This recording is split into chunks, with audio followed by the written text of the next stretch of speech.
Hello student, welcome to Shubham lecture. Student, आज के इस लेक्चर में हम लोग करने क्या वाले हैं, क्लास 12th मैथ का जो एक्सरसाइज 5.1 है, चैप्टर 5 का जो आपका कंटिन्यूटी एंड डिफरेंशियबिलिटी है, उसके एक्सरसाइज 5.1 के क्वेश्चन नंबर 14 से स्टार्ट करने जा रहे हैं। क्यों सर? क्योंकि बाकी के क्वेश्चन मैंने प्रीवियस लेक्चर में करा दिया है। क्वेश्चन नंबर 10 तक मैंने करा दिया था। क्वेश्चन नंबर 11, 12 और 13 ये 3 क्वेश्चन मैंने होमवर्क में दिया हुआ था।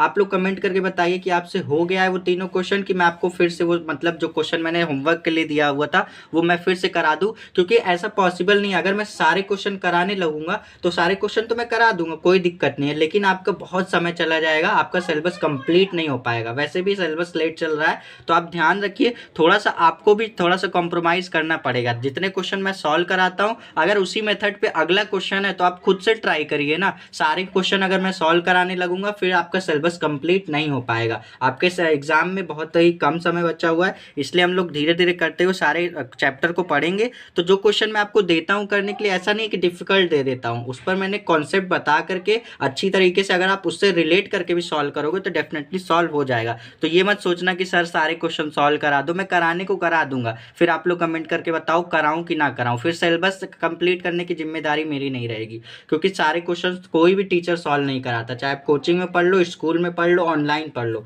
कोई भी टीचर आपको पूरे क्वेश्चन नहीं सॉल्व कराएगा। अगर वो पूरे क्वेश्चन सॉल्व कराएगा तो उसको सिलेबस में बहुत ही ज़्यादा दिक्कत आ जाएगी, उसका सिलेबस एग्जाम तक कंप्लीट नहीं हो पाएगा। तो थोड़ा सा आप लोग कॉम्प्रोमाइज़ करिए, थोड़ा सा आप लोग भी साथ देंगे तभी जा करके सिलेबस कंप्लीट हो पाएगा। तो मैंने 3 क्वेश्चन दिया था, ज़्यादा नहीं, 3 क्वेश्चन दिया था। आई होप कि वो सारे क्वेश्चन आपसे लग गए होंगे। तो देखो, आज के इस लेक्चर को स्टार्ट करने जा रहे हैं क्वेश्चन नंबर 14 से। क्वेश्चन नंबर 14 को सॉल्व करने से पहले इस स्टेटमेंट को पढ़ लेते हैं। बोला जा रहा है एफ के सत्यार्थता पर विचार कीजिए जहां एफ निम्नलिखित द्वारा परिभाषित है। हमारे पास इतना स्टेटमेंट दिया गया है। क्वेश्चन नंबर 14 में बोल रहा है एफ एक्स इक्वल टू अलग अलग कंडीशन दे रखी है। अब देखोगे आप एफ एक्स की जो तीनों वैल्यू, एफ एक्स की वैल्यू 3 भी है, एफ एक्स की वैल्यू 4 भी है और 5 भी है, अलग अलग कंडीशन पे है। तो यहाँ पर जो तीनों वैल्यू है, देखोगे तीनों वैल्यू एफ एक्स की तीनों वैल्यू क्या है, कांस्टेंट है। अब जब एफ एक्स की वैल्यू कांस्टेंट होती है, अगर आप देखो एक्सरसाइज 5.1 का 1-2 लेक्चर अगर आप देखे होगे, इस पर मैंने 2-3 लेक्चर ले चुका हूं मैं, अगर आप 1-2 लेक्चर देखे होगे तो मैं आपको पता होगा कि अगर एफ एक्स की वैल्यू कांस्टेंट दी जाती है तो लेफ्ट हैंड साइड निकालने पे भी वही आती है, राइट हैंड साइड निकालने पर भी वही आती है, और जब हम फंक्शन निकालते हैं तो भी वही आती है, तो कोई चेंज नहीं आता है। तो यहाँ से देखो एफ एक्स की वैल्यू आप 3 तब लोगे जब आपकी एक्स की वैल्यू 0 से 1 होगी, और यहाँ पे एफ एक्स की वैल्यू आप 4 तब लोगे जब आपकी वैल्यू क्या, एक्स की वैल्यू 1 से 3 होगी। इस तरीके से मतलब अलग अलग कंडीशन दे रखी है। तो फिलहाल देखो हमारे पास यहाँ पर 0, 1, 3 और 10 चार चीज़ों पर हमारा एफ एक्स डिपेंड कर रहा है, चार चीज़ों से हमारा एफ एक्स चेंज हो रहा है। तो यहाँ पे हमारे पास एक्स इक्वल टू हम लोग को करना क्या पड़ेगा, एक बार 0 पर, ठीक, एक बार 1 पर, एक बार 3 पर और एक बार 10 पर। ये चार चीज़ों पर हमें चेक करना पड़ेगा कि कंटिन्यूअस है कि डिसकंटिन्यूअस। तो सबसे पहले हम लोग क्या करेंगे, x इक्वल टू 0 पर चेक करेंगे, सेम वही प्रोसेस। अब देखो जिस पॉइंट पे निकालते हो आप, अगर उस पॉइंट पर x की वैल्यू क्या आती है, लेस देन आती है, तो वो लेफ्ट हैंड साइड के लिए लिमिट हो जाती है। तो यहाँ से आप देखोगे कि x की वैल्यू 0 से लेस देन कहीं भी नहीं है, 0 से क्या है, ग्रेटर देन है x की वैल्यू। तो x की वैल्यू अगर 0 से क्या होना चाहिए, लेस देन होना चाहिए, इस तरीके का, तब वो होती है आपकी लेफ्ट हैंड के लिए लिमिट। और ये अगर ग्रेटर देन है तब वो होती है आपके राइट हैंड के लिए लिमिट। और अगर x की वैल्यू जिस पॉइंट पे आप निकाल रहे हो, जैसे 0 पर निकाल रहे हो और इक्वल है उसके, तो ये होता है एफ ए की वैल्यू, फंक्शन की वैल्यू। तो यहाँ पे आप देखोगे कि आपके पास x की वैल्यू मतलब x की वैल्यू लेस देन 0 कहीं भी नहीं है, यानी कि आपका लेफ्ट हैंड की लिमिट आपके पास दे ही नहीं रखी है। ठीक, लेफ्ट हैंड की लिमिट आपके पास नहीं दे रखी है, तो आप लेफ्ट हैंड की लिमिट नहीं निकालोगे। आपके पास क्वेश्चन अब यहाँ से देखो स्टार्ट होता है, यहाँ पे इस टाइप के क्वेश्चन स्टार्ट हो जाते हैं यहाँ से, कि आपको कभी लेफ्ट हैंड की लिमिट नहीं दी रहेगी, कभी राइट हैंड की लिमिट नहीं दी रहेगी। ऐसा नहीं कि नहीं दिया है तो फंक्शन कंटिन्यूअस नहीं हो सकता, डिसकंटिन्यूअस नहीं हो सकता है। लेफ्ट हैंड की लिमिट नहीं दी गई है, हम नहीं निकालेंगे, कोई बात नहीं। हमारे पास राइट हैंड के लिए दी गई है ना, x की वैल्यू ग्रेटर देन 0 है ना, तो ये हमारे पास राइट हैंड के लिए क्या हो जाएगा, राइट हैंड के लिए एफ एक्स की वैल्यू 3 हो जाएगी।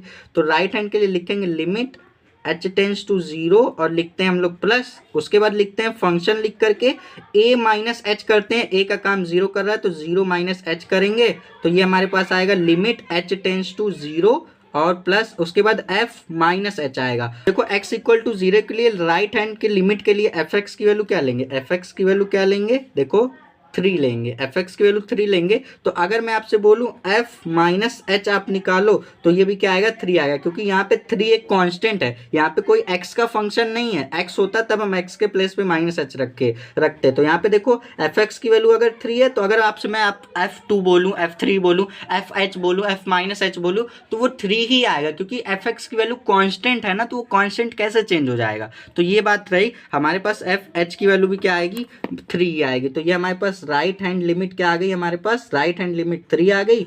अब हम लेफ्ट हैंड की बात ही नहीं करेंगे क्योंकि वो दे ही नहीं रखा है। तीसरा चीज हम लोग निकालते हैं फंक्शन एफ ए निकालते हैं, ए का काम 0 कर रहा है, एफ 0 निकालेंगे। तो अगर हमारे पास एफ एक्स इक्वल टू 0, देखो एक्स इक्वल टू 0 कहाँ दिख रहा है, हम तो देखो जहां इक्वल का साइन होता है वो क्या होती है, फंक्शन के लिए। देखो x इक्वल टू भी है और x ग्रेटर देन 0 भी है, तो ग्रेटर देन के लिए राइट हैंड साइड के लिए तो निकल गया। यहाँ पे देखो इक्वल का भी ना, x 0 के इक्वल भी तो है, तो ये एफ ए के लिए हम लोग एफ एक्स की वैल्यू क्या लेंगे, 3 लेंगे। तो जब एफ एक्स की वैल्यू 3 लेंगे तो एफ 0 निकालना होगा तो वो भी तो 3 ही आएगा।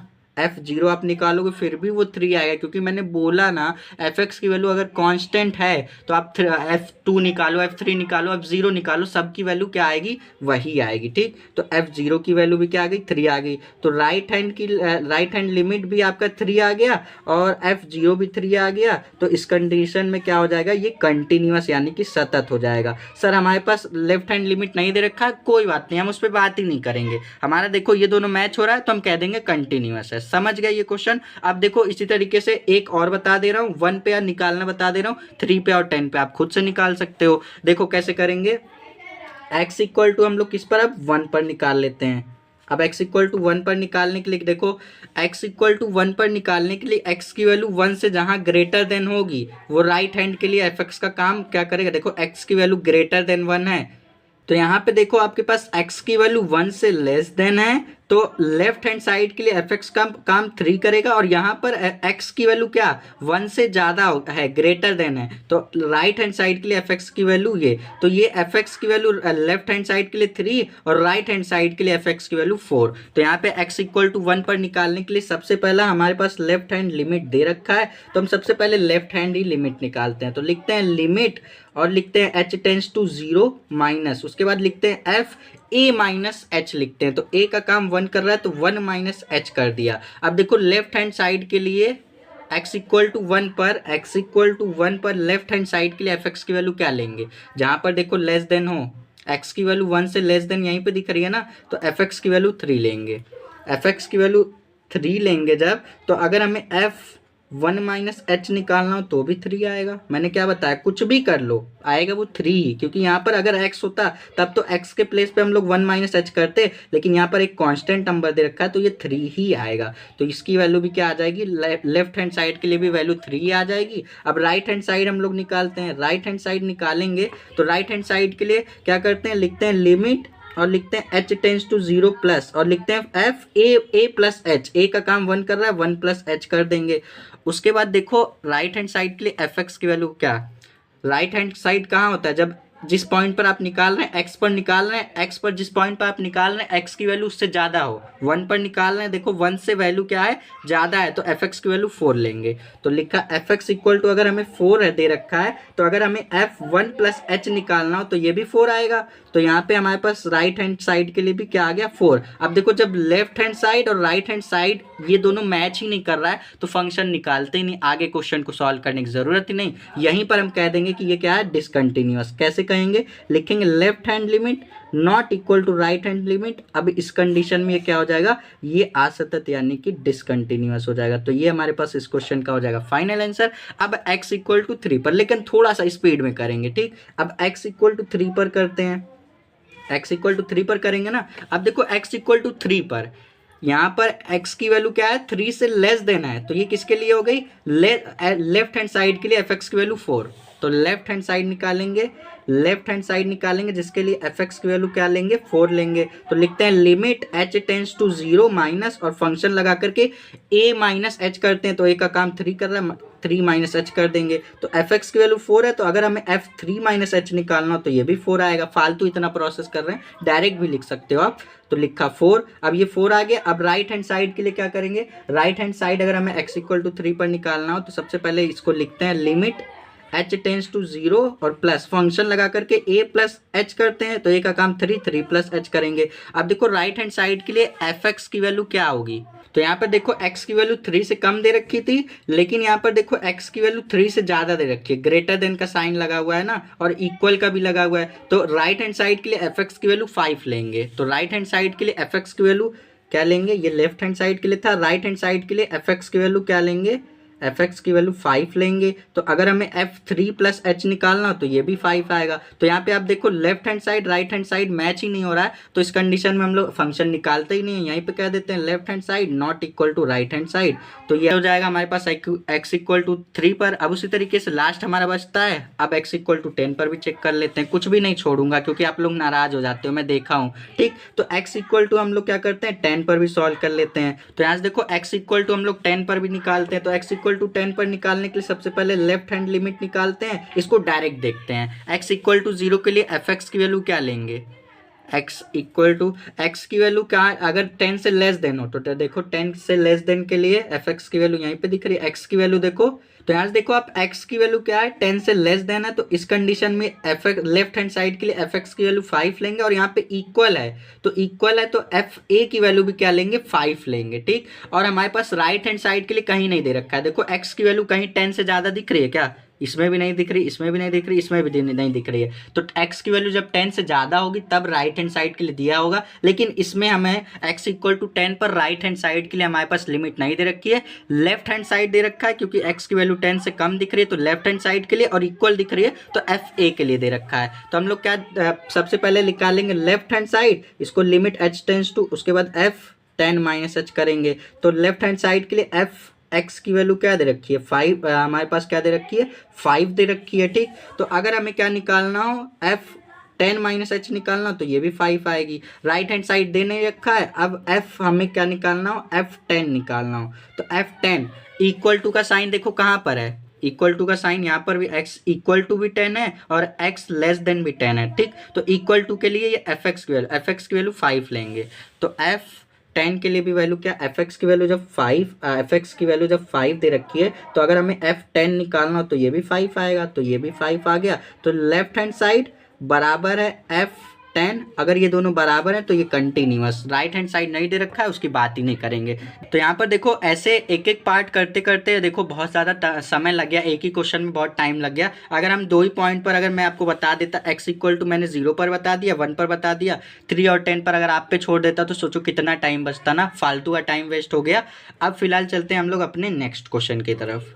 सो स्टूडेंट ये रहा हमारे पास क्वेश्चन नंबर 15। क्वेश्चन नंबर 14 मैंने बता दिया पूरा, 0 पर 1 पर और हमारे पास किस पर 4 पॉइंट पे निकालना था ना, वो मैंने बता दिया। अब देखो इस पर हम लोग कैसे सॉल्व करेंगे। इसमें हमें क्या दिख रहा है, देखो 0 0 दिख रहा है, 1 1 दिख रहा है, यानी कि एफ एक्स की वैल्यू 2 कंडीशन पे 2 पॉइंट पर चेंज हो रही है, एक तो 0 पर एक तो 1 पर। तो x इक्वल टू हमें 0 पर भी निकालना होगा और x इक्वल टू 1 पर भी निकालना होगा। पहले x इक्वल टू 0 पर निकालते हैं, तो x इक्वल टू 0 पर निकालने के लिए सबसे पहले लेफ्ट हैंड लिमिट निकालेंगे, लिखेंगे लिमिट h टेंस टू 0 और माइनस, और लिखते हैं f फंक्शन लगा करके a माइनस एच, यानी कि 0 माइनस एच। ठीक, तो यहाँ से हम लोग लिखेंगे limit h tends to 0 minus, उसके बाद f माइनस एच। अब देखो लेफ्ट हैंड साइड के लिए x इक्वल टू 0 पर लेफ्ट हैंड साइड के लिए एफ एक्स का काम कौन कर रहा है, जहाँ पर x की वैल्यू 0 से लेस देन होगी वही एफ एक्स का काम करेगा। तो देखो यहाँ पर x की वैल्यू 0 से लेस देन है, तो x इक्वल टू 0 पर एफ एक्स का काम ये करेगा। तो x इक्वल टू 0 पर एफ एक्स की वैल्यू क्या दे रखी है 2x दे रखी है। अगर मैं आपसे बोलूँ f माइनस एच निकालो तो आप लिखोगे, तो यहाँ से आप लिखोगे 2 और माइनस का h लिखोगे तो ये हमारे पास आएगा। तो f माइनस एच के प्लेस पे हम लोग क्या लिखेंगे, हमारे पास लेफ्ट हैंड की लिमिट आ जाएगी, लेफ्ट हैंड लिमिट हमारे पास आ जाएगी 2 और माइनस का h आ जाएगी। यहाँ देखो हमने 2 और माइनस h लिखा, अब देखो यहीं पे मैंने बॉक्स बना दिया, इसको गलती कर दिया। एच की वैल्यू तो जीरो रखेंगे, एच टेंस टू जीरो, इसको कट करते हैं यार, कभी कभी जल्दबाजी में गलती होता है, ध्यान रखना। देखो अब करने क्या वाले हैं, लिखेंगे limit h tends to zero minus f minus h के प्लेस पे हम लोग क्या लिखेंगे, टू माइनस एच लिखेंगे। अब एच की वैल्यू आप जीरो लिखो, लेफ्ट हैंड लिमिट आपके पास क्या आ जाएगा, जीरो आ जाएगा। ठीक, एच की वैल्यू जीरो रखते ही टू से मल्टीप्लाई होकर के जीरो आ जाएगा। अब हम क्या करने वाले हैं, राइट हैंड लिमिट निकालेंगे एक्स इक्वल टू जीरो पर ही। राइट हैंड लिमिट निकालने के लिए क्या, जहां पर देखो एक्स की वैल्यू, पहले यहाँ पे लिमिट लिखता हूँ, limit h tends to zero plus उसके बाद एफ ए प्लस एच करते हैं, ए की वैल्यू जीरो है तो जीरो प्लस एच का मतलब क्या, एच ही आएगा। ठीक, डायरेक्ट लिख दिया। अब उसके बाद यहाँ पे हम लोग क्या करेंगे, लिखेंगे limit h tends to zero plus, अब देखो राइट हैंड साइड के लिए x इक्वल टू जीरो पर, राइट हैंड साइड के लिए x इक्वल टू जीरो पर एफ एक्स की वैल्यू क्या लेंगे, जहां x की वैल्यू जीरो से ग्रेटर देन हो, x की वैल्यू जीरो से ग्रेटर देन है, एफ एक्स की वैल्यू जीरो लेंगे। जब एफ एक्स की वैल्यू जीरो लेंगे तो एफ एच भी क्या आएगा, जीरो एक कांस्टेंट है तो एफ एच भी क्या आएगा, हमारे पास जीरो ही आएगा। तो हमारे पास इसकी वैल्यू राइट हैंड लिमिट की वैल्यू क्या आ गई, जीरो आ गई। तो लेफ्ट हैंड लिमिट भी जीरो आ गई, राइट हैंड लिमिट भी हमारे पास जीरो आ गई। अब तीसरी चीज हम लोग एफ ए निकालते हैं, तो ए का काम जीरो कर रहा है तो एफ जीरो निकालेंगे। तो देखो इक्वल का साइन कहाँ है, x इक्वल टू जीरो किधर दिख रहा है, ये दिख रहा है। तो एफ एक्स का काम कौन करेगा, जीरो करेगा। तो एफ एक्स का काम जब जीरो करे, f x equal to zero लेंगे तो एफ जीरो भी तो जीरो ही आएगा, तो ये भी जीरो आ गया। देखो ये भी जीरो, ये भी जीरो और ये भी जीरो, तो कह देना लेफ्ट हैंड लिमिट बराबर राइट हैंड लिमिट बराबर एफ जीरो। जब ये तीनों आपस में बराबर है तो फंक्शन कंटिन्यूअस हो जाएगा। सेम इसी तरीके से एक ठो और कर लेते हैं, उसके बाद हम लोग इस लेक्चर को यहीं पे कंप्लीट करते हैं। देखो x इक्वल टू मैंने वन जीरो पर बता दिया, अब देखो x इक्वल टू वन पर भी एफ एक्स की वैल्यू चेंज हो रही है, तो x इक्वल टू वन पर भी चेक करते हैं कि कंटिन्यूअस होगा कि डिसकंटिन्यूअस। तो ये तो कंटिन्यूअस हो गया x इक्वल टू जीरो पर। अब x इक्वल टू वन पर चेक करते हैं, तो इसको देखो लिखेंगे लिमिट h टेंस टू, उसके बाद लिखते हैं limit h tends to zero minus उसके बाद f a माइनस एच, तो a का काम कर रहा है वन, वन माइनस एच कर दिया। तो यहाँ से आप देखोगे जहाँ पर x की वैल्यू क्या होगी, x इक्वल टू वन पर लेफ्ट हैंड के लिए एफ एक्स की वैल्यू क्या लेंगे, जहाँ पर x की वैल्यू वन से क्या होगी, कम होगी, वन से कम यहीं पे है, तो एफ एक्स की वैल्यू क्या लेंगे, एफ एक्स की वैल्यू देखो वन से कम x की वैल्यू यहीं पर तो है, तो एफ एक्स की वैल्यू क्या लेंगे, जीरो लेंगे। तो एफ एक्स की वैल्यू जब जीरो लोगे तो एफ वन माइनस एच की वैल्यू भी क्या आएगी, जीरो। तो लेफ्ट हैंड लिमिट भी आपके पास आ गई जीरो। अब राइट हैंड लिमिट निकालते हैं, राइट हैंड लिमिट निकालने के लिए लिमिट लिखते हैं, उसके बाद लिखते हैं h tends to zero plus और फंक्शन लगा करके a प्लस एच, ए का काम वन कर रहा है तो वन प्लस एच लिख दिया। उसके बाद यहाँ से आप देखोगे लिखेंगे हम लोग क्या, limit h tends to zero. अब देखो x की वैल्यू वन से ग्रेटर देन कहाँ है, x की वैल्यू वन से ग्रेटर देन यहीं पे है, तो एफ एक्स की वैल्यू लेंगे 4x। एफ एक्स की वैल्यू जब हम लोग लेंगे 4x, तो अगर मैं आपसे बोलूँ एफ वन प्लस एच निकालो तो आप लिखोगे 4, वन प्लस एच लिख दोगे, वन प्लस एच। तो एफ वन प्लस एच के प्लेस पे आपको क्या लिखना है, आपको लिखना है 4 वन प्लस एच लिखना है। ठीक, तो ये लिख दिया। तो h की वैल्यू जब आप जीरो रखोगे तो आपके पास राइट हैंड लिमिट जो आएगी आपके पास वो आ जाएगी 4। देखो 4 का मल्टीप्लाई 1 से होगा और h तो जीरो हो गया, तो ये हमारे पास राइट हैंड लिमिट हमारे पास 4 आ गई, लेफ्ट हैंड लिमिट 0 आ गई। यहीं पर हमारे पास जब इक्वल नहीं हो रहा तो फंक्शन निकालने का घंटा जाएंगे। जब देखो left hand limit right hand limit जब ये दोनों बराबर ही नहीं है तो इस कंडीशन में हम लोग यहीं पर कह देंगे कि x इक्वल टू वन पर फंक्शन यानी कि फलन क्या है, असतत यानी कि डिसकंटिन्यूअस है। तो ये क्वेश्चन हो जाता है हमारा यहीं पर कंप्लीट। अब आगे के जो क्वेश्चन है, क्वेश्चन नंबर 16 दे रहा हूं मैं होमवर्क में आपको, इसको आप करना क्योंकि इसी पर बेस्ड है। क्वेश्चन नंबर 16 मैंने यहाँ पर लिख भी रखा है, चलो दिखा देता हूँ, थोड़ा सा नॉलेज दे दो कैसे करेंगे। यहाँ पर देखो x इक्वल टू एक बार माइनस वन पे आपको निकालना है, एक बार वन पर निकालना है। अब देखो जहाँ पर आपका x की वैल्यू -1 से कम होगी वो लेफ्ट हैंड लिमिट के लिए एफ एक्स की वैल्यू हो जाएगी, और जहाँ पर x की वैल्यू -1 से ज़्यादा होगी वो राइट हैंड लिमिट के लिए एफ एक्स की वैल्यू हो जाएगी। तो आप चेक कर लेना, मैंने आपको पूरा प्रोसेस बता दिया है। इस क्वेश्चन को भी अगर आप देखोगे ना, क्वेश्चन नंबर 15 को भी, तो भी आप कर ले जाओगे। यहाँ पर 0 और 1 पे निकाला और यहाँ पर -1 और 1 पर निकालना है। कोशिश करना जरूर से बेटा, थोड़ा सा अगर आप सहयोग दोगे तो सिलेबस मैं जल्दी कंप्लीट करूंगा आपका, ठीक। तो ये आपका हो जाएगा क्वेश्चन नंबर 16 जो कि मैं दे रहा हूँ आपको होमवर्क के लिए, ठीक। अब मिलते हैं नेक्स्ट वीडियो में। इस लेक्चर को यहीं पे कंप्लीट करता हूँ। आशा करता हूँ सारे क्वेश्चन समझ में आए होंगे। कोई भी क्वेश्चन में कोई डाउट है तो सीधे कमेंट बॉक्स में कमेंट करना, मैं सारे कमेंट पढ़ता हूँ और अपने खुद के पर्सनल चैनल से रिप्लाई भी करता हूँ आपको, ठीक। अब मिलते हैं नेक्स्ट वीडियो में, तब तक के लिए पढ़ते रहिए। All the best.